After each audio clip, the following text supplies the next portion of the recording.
या देवी सर्वभूतेषु मां चंद्रघंटा रूपेण संस्थिता। नमस्तस्यै नमस्तस्यै नमस्तस्यै नमो नमः।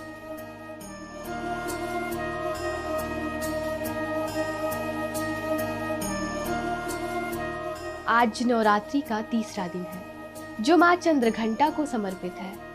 माता के विशेष 9 रूपों में से आज हम आपको नवरात्रि के तीसरे दिन की पूजा के महत्व के बारे में बताएंगे। तीसरे दिन मां चंद्रघंटा की पूजा होती है। चंद्रघंटा मां दुर्गा का तीसरा स्वरूप है। माता दुर्गा ने मां चंद्रघंटा का अवतार दैत्यों के सर्वनाश के लिए लिया था। कहते हैं जब दैत्यों का अत्याचार अधिक हो गया था तब माता दुर्गा ने मां चंद्रघंटा का अवतार लिया था। माता चंद्रघंटा की पहचान माथे पर अर्धचक्र से होती है। इस अर्धचक्र की वजह से ही इन्हें माता चंद्रघंटा कहा जाता है।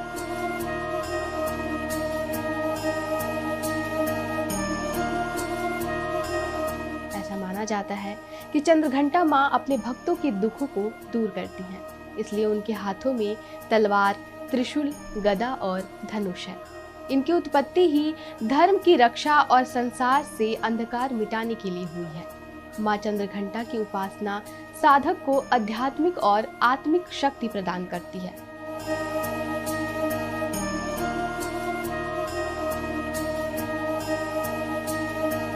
इस दिन दुर्गा सप्तशती का पाठ करने वाले उपासक को संसार में यश, कीर्ति और सम्मान प्राप्त होता है। मां का स्वरूप शांत और सौम्य है।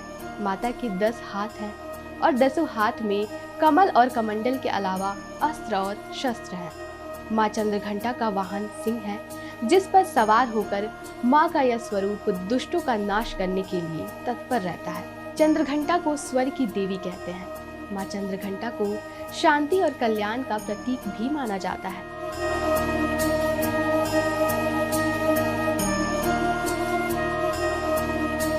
मां दुर्गा के तीसरे अवतार माता चंद्रघंटा की पूजा आराधना विधि। माता चंद्रघंटा की पूजा करने वाले भक्तों को साहसी और पराक्रमी बनने का वरदान मिलता है। शारदीय नवरात्रि के तीसरे ब्रह्म मुहूर्त में उठकर स्नान करके माता का स्मरण करें, फिर पूजा स्थल पर गंगा जल छिड़कें। इसके बाद माता का ध्यान रखते हुए 5 घी के दीपक जलाएं, फिर पीले गुलाब के फूल, सफेद कमल या माला माता को अर्पित करें। मां को फूल अर्पित करने के बाद रोली, अक्षत और पूजा की सामग्री आदि अर्पित करें।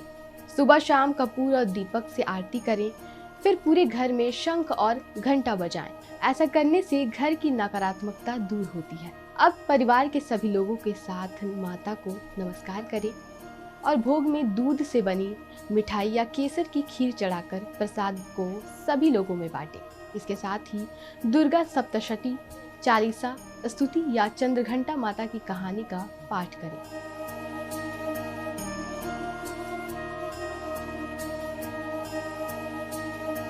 देवी भागवत पुराण में कहा गया है कि मां दुर्गा का यह स्वरूप बहुत शांतिदायक और कल्याणकारी है। देवी की पूजा करने से मन को अद्भुत शांति मिलती है और न केवल इस दुनिया में बल्कि परलोक में भी आपको परम कल्याण मिलता है। मन को परम सूक्ष्म ध्वनि सुनाई देती है जो मन को शांति प्रदान करती है।